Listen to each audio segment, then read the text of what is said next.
Hello, everyone in South Africa, Uganda, Kenya, all over the continent of Africa. My U.S. brothers and sisters, the brothers and sisters in Brazil and Europe, all over the world. I am coming to you from the sunny Florida. I am in Destin, Florida. Excuse the noise in the background. It's a bit windy today, so some of my shutters are blowing because there's a hurricane. But I'm coming for you from my bedroom in sunny South Florida, and I decided to come on because I haven't been on in a while. I know no one's had seen me, and I wanted to let everyone know what was going on, and just talk a little bit about, sometimes when you're trying to get some things done, how you always got other things in the way. It's just a reality.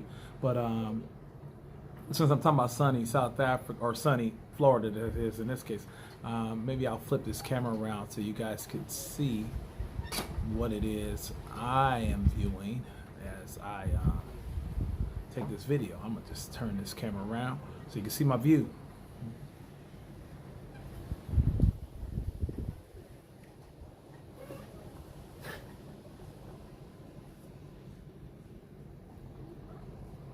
Pretty nice view from my bedroom, I must admit, and I love it. And anyway, in case you haven't been on this channel before, my name is Darren, and I'm with Buckner Family Travels, and we are on a mission to move to South Africa this year.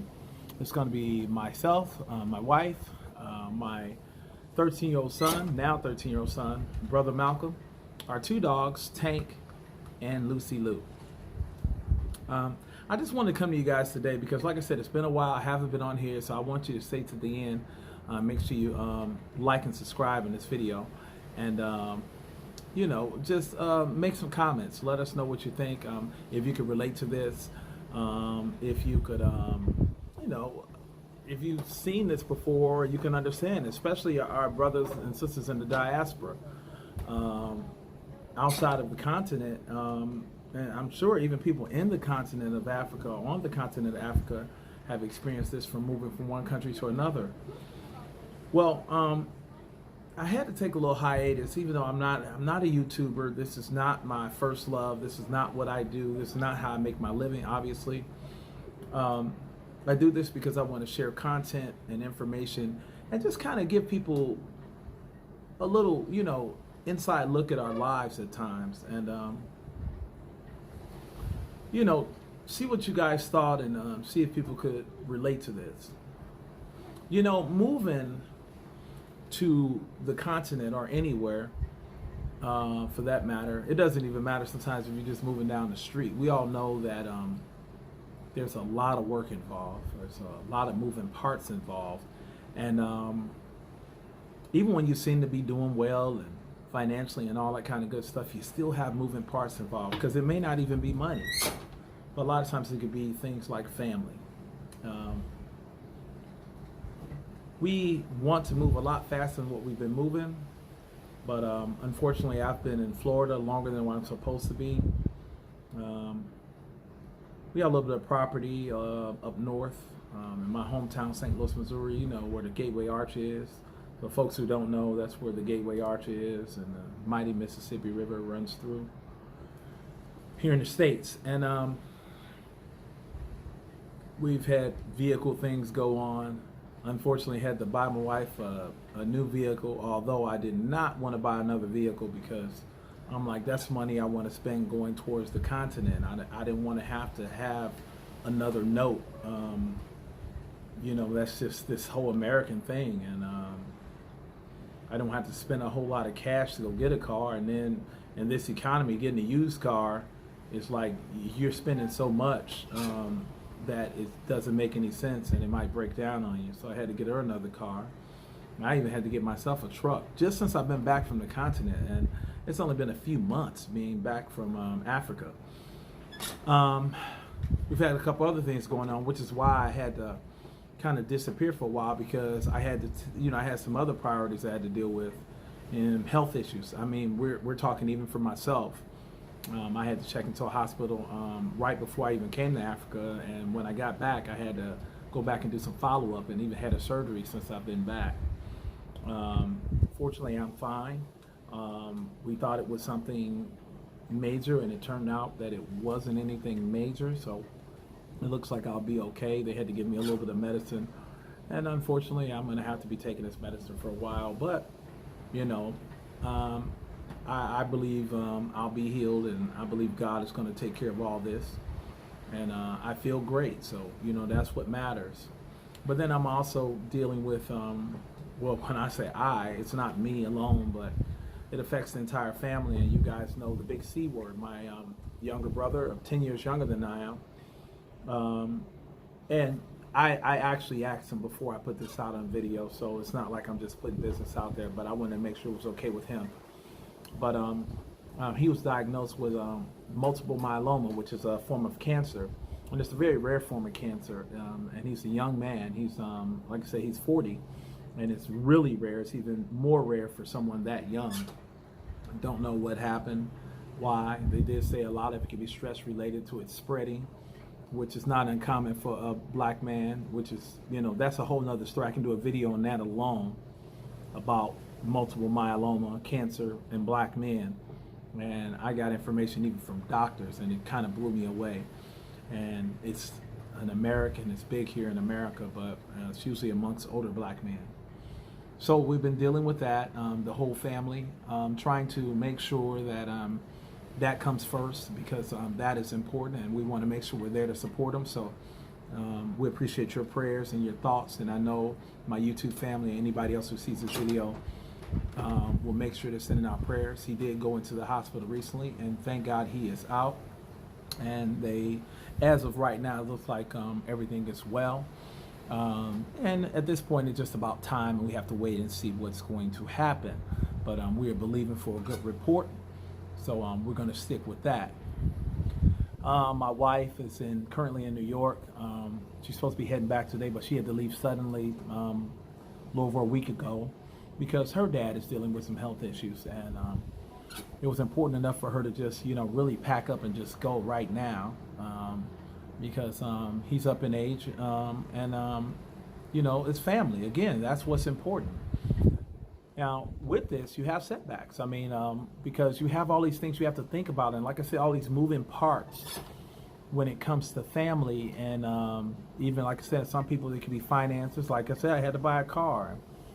Some people have to deal with the housing situation, and this inflation isn't helping. And here we are trying to find our way to the continent as quick as we possibly can. But the truth of the matter is, it's not always that easy. So I'm sure there are a lot of you who can relate to that. And please leave a comment below. Let us know, what may have happened to you, and why you haven't made it to the continent yet, or why you never plan to go to the continent, or you're not sure if you're going to be able to go to the continent because of things like this, or your challenges. And I'm sure there are many more. So I'm not trying to act like, I'm alone in this and I'm a victim, because it's not that we're victims at all. It's just a part of life.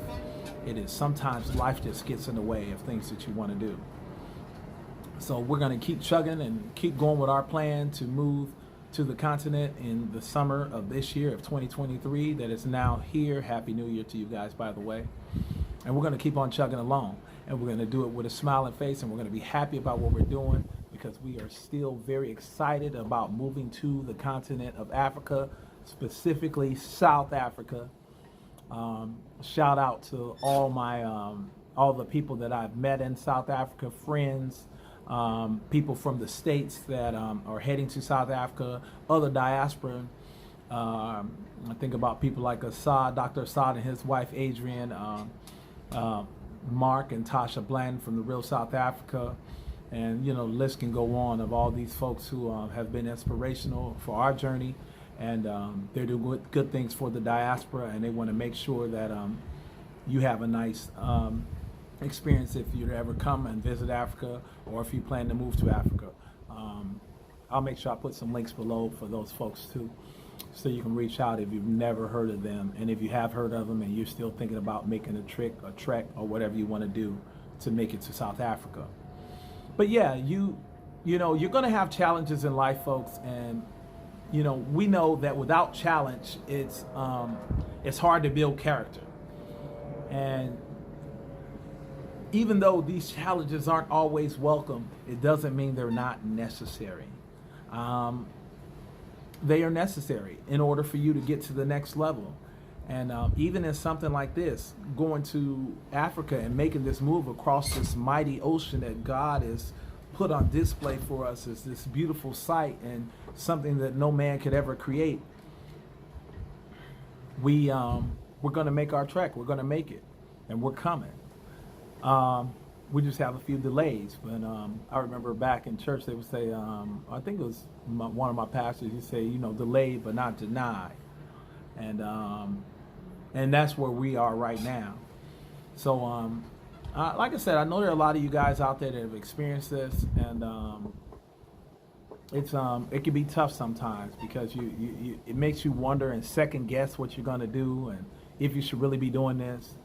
And these things do come into they come into your consciousness, and I hope that I get to hear from some of the people that have been through this and have made their move and made it over to the continent anyway.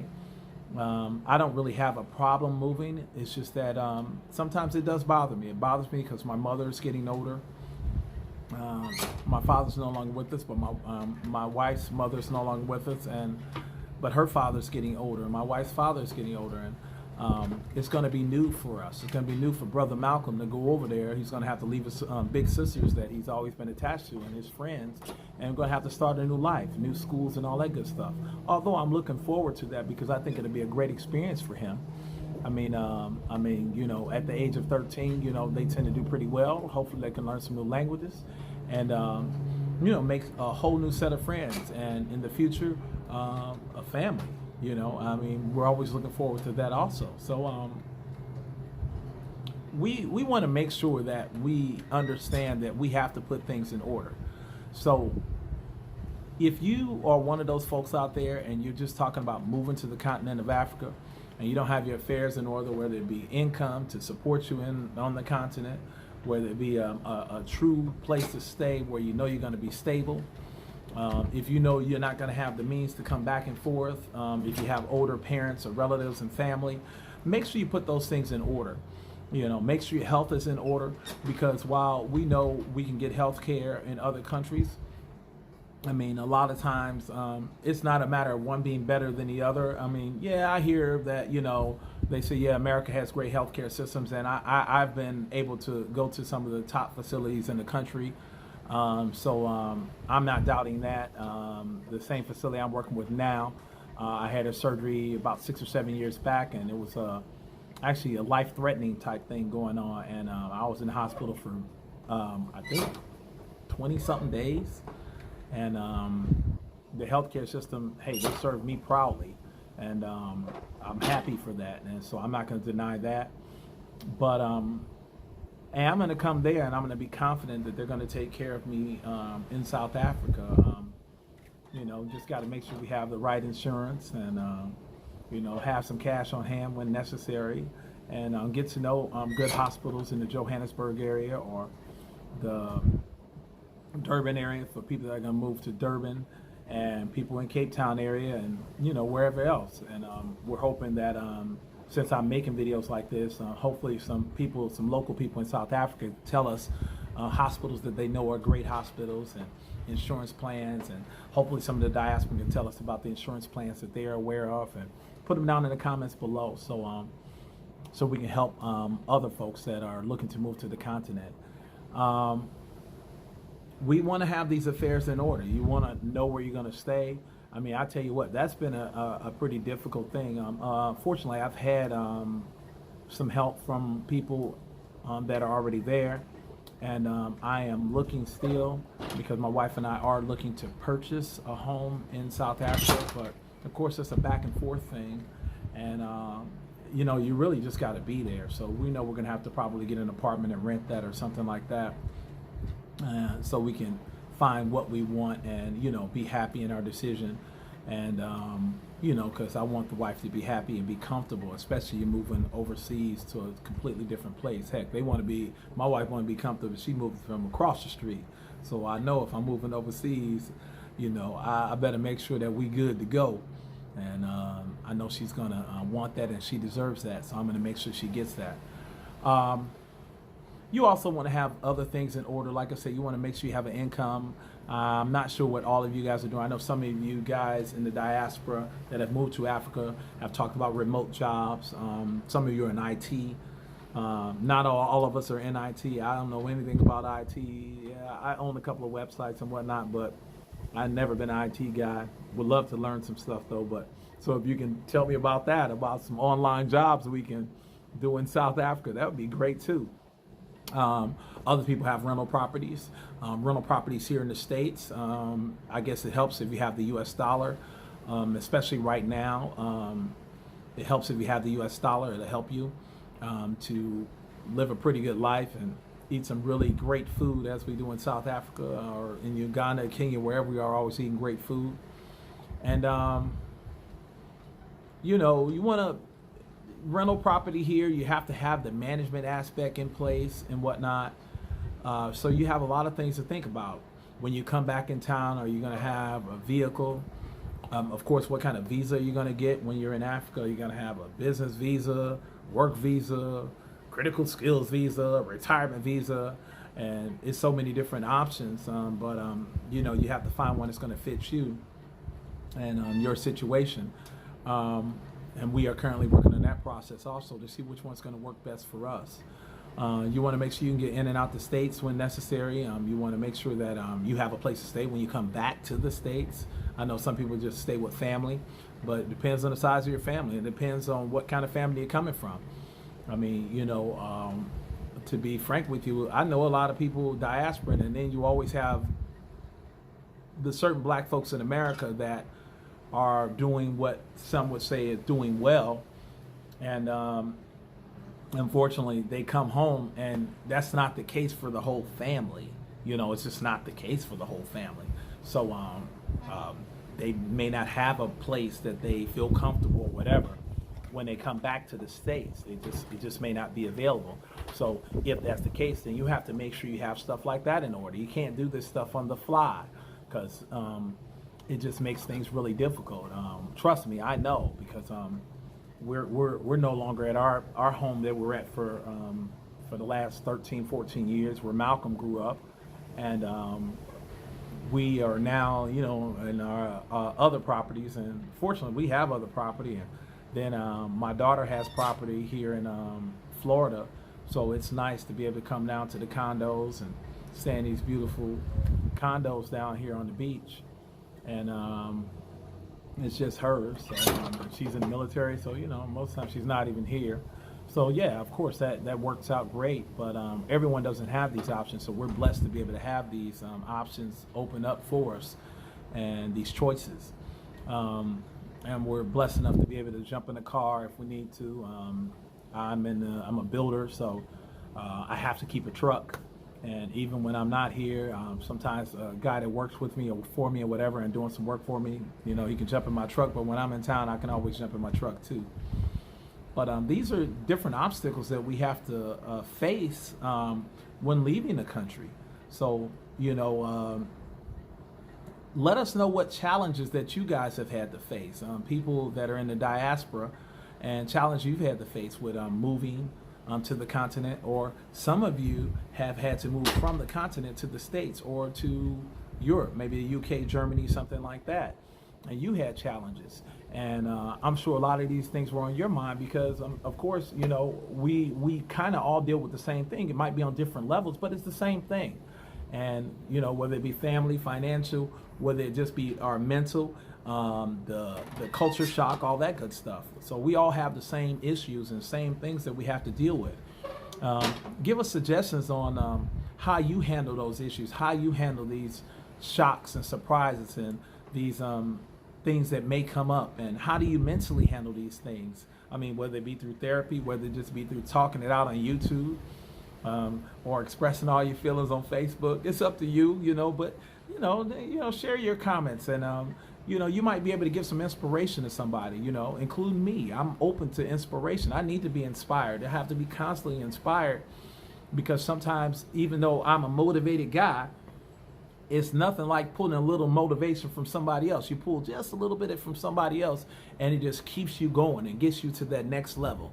So it keeps you inspired, keeps you going, and when things look like they're going to be rough and it's going to be tough and it's going to be hard, then all of a sudden you hear a Les Brown, or you hear a Boyce Watkins, or you hear a wonderful speech from President Kagame that just gets you hyped up, or the president of Ghana, and telling you, look, you are welcome. We want you here. So we want to be inspired, and we need to be inspired. We need to be kept encouraged. So, we don't fall into the trap again of America and sucking you in and draining all your energy. And with that energy, they drain your money. I'm waiting to see what comments I'm going to get from family and friends, because they even said since I've been back, I don't even look the same. So I'm tripping off. I want to see what the video is going to look like, and everybody else is going to say the same thing. They said when you were in Africa, they say your face glowed, you looked better, you looked like you felt better, and the energy was different. And I can feel it a little bit. I must say, I can feel it, because even though I'm sitting up looking at this beautiful ocean, I wake up to this every morning. When you go out there in the world, in this America, some of the things are depressing. I mean, the situations you face, these little undertones of racism that you get. I had a horrible experience just it was yesterday. Yeah, yesterday. Just trying to take care of some paperwork for my daughter, from a little young girl, Caucasian girl. And I know some would say maybe she was just having a bad day, but then I talked to somebody else and they was like, no. And this was a supervisor, and she happened to be a sister, and she was like, no, this is how she is. And it was a horrible experience. And it was obvious she just didn't even want to help me. She was almost upset that I came to her counter.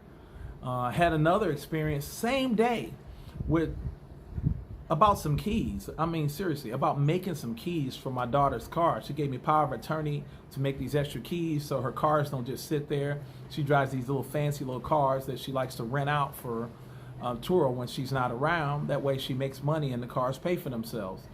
And we needed keys. I had power of attorney, and we don't make keys for people, only the owner. I mean, I went so far to even say, so you're telling me that if I had somebody who was bedridden and they couldn't get out of the bed, you mean to tell me you wouldn't make a key for them? And they said no. I said, so wow, this is really weird. I said, I've never heard of anything like this. And I know it was a security thing, but at the same time, I said, for the owner to have to come in, even with a power of attorney. And he said, well, if you bring a policeman in here, then he says I can make a key for you, then I'll make a key for you. I mean, just these little undertones of stuff that I just don't want to do anything for you, no way of helping, don't want to help me. It's ridiculous. And I was telling my daughter, I said, I just don't want my son to have to grow up, and he saw some of these things go on. I don't want to have to just grow up and just experience this type of attitude simply because he black. It's why would I stress myself, and why would I want my children to have to grow up in an environment like that? I'm not saying every place is perfect, but at least when I come to Africa, one thing I know, you can't discriminate against me because I'm black. You can't use that against me. You might be able to use some other stuff. You might be upset because of the color of my shirt, or you might not even like my American accent. But it won't be because I'm black. See, the truth be told, guys, in America, and I don't even know a black person that can't say that this is true. They will lie and tell you it's true. Those are the ones who have just decided to conform and accept that, hey, it is what it is, so I might as well get the best I can out of it. But here in America, you guys, for you guys who think it's just so wonderful all the time and everything is just so great and peaches and cream, I'm discriminated against when I walk through the door, and I haven't even spoken yet. I haven't said anything. They make assumptions about me. They they look at my statue and see me as threatening. It's ridiculous, you guys. It's ridiculous. And people say, well, I heard they do that in Africa too. I've had people tell me that here in America. They say, I heard they don't even like us. They don't even like African Americans. Man, that's a lie, man. I didn't experience that. I'm not saying there's nobody, but they probably don't like themselves, and they don't like their fellow neighbors in Zambia, and they don't like their fellow neighbors in Uganda. So they got an issue anyway. But as far as because I'm black, no, that's just not true. It has no, it doesn't happen. I felt nothing but love, and I really can't wait to get back. I really, really can't wait to get back. So I know I'm just rambling now, but I just want to put that out there. Like I said, keep our family in your thoughts. Keep us in your prayers. I am definitely going to be trying to bring you more videos. And I think what I'm going to do is I'm going to try to put together some compilation type stuff just so people could see some of the things that we did in Uganda when we were in Kenya. Because I have tons of video footage that I took and I didn't get to upload simply because I'm not a YouTuber. Like I said, I'm not a YouTuber. But I want to share these experiences. And I want some of the diasporan to see it from a family man's point of view. I'm not the single guy walking around. I'm not a passport bro or anything like that. I just want to share my experience from Buckner Family Travels as a family man with my my wife and children. By the way, that painting behind me, guys, my other daughter painted that. In case you guys didn't know, I have 2 daughters and 1 son. So 3 kids. She's now I think 20. Kira's 20. She painted that as like it's supposed to be a sandy ocean feel. She painted as for this particular property. And she got a couple other ones around here to kind of go with the feel and the theme of the property with the ocean and the sands and whatnot. And she's a great artist. Anyway, guys. I don't really have much more, but again, I want you to like, I want you to subscribe, I want you to share our videos, share our content. You guys have been great. We're almost at 1,000 subscribers, so make sure you subscribe, share, and like, and make sure you comment so we can get that algorithm up. And I'm going to have some really special things, and as we begin to move forward, I'm going to make some videos coming from Atlanta. I'm going to make some videos in St. Louis, my hometown. Of me fixing up these properties and why I'm doing it and what I'm going to do and how I'm going to make this happen. And videos of my truck right now that's in the shop. My big F-250 in the shop. They got to put a whole new engine in that joker. That's costing a lot of the US dollars. That's a lot of money. But got to get that done so I can keep making money and making sure that my family doesn't want or need for anything, because that's what I do. And anyway, you guys, again, I love you guys. I hope you guys understand. Please stay subscribed to our channel. Leave comments, likes, shares, do all that good stuff so the algorithm will go up and I'll get followers and YouTube will recognize us as a good channel, and all the other folks out there that watch YouTube will recognize this is a great channel to get good information. Again, I'm going to put some links below of some of my favorite YouTubers and some of the programs they got going on for people who want to travel to Africa, want to go to the continent, or people that want to possibly just visit or move. And these guys can really help you. Anyway, this is Darren from Buckner Family Travels. Give me a thumbs up. Love you guys, and peace.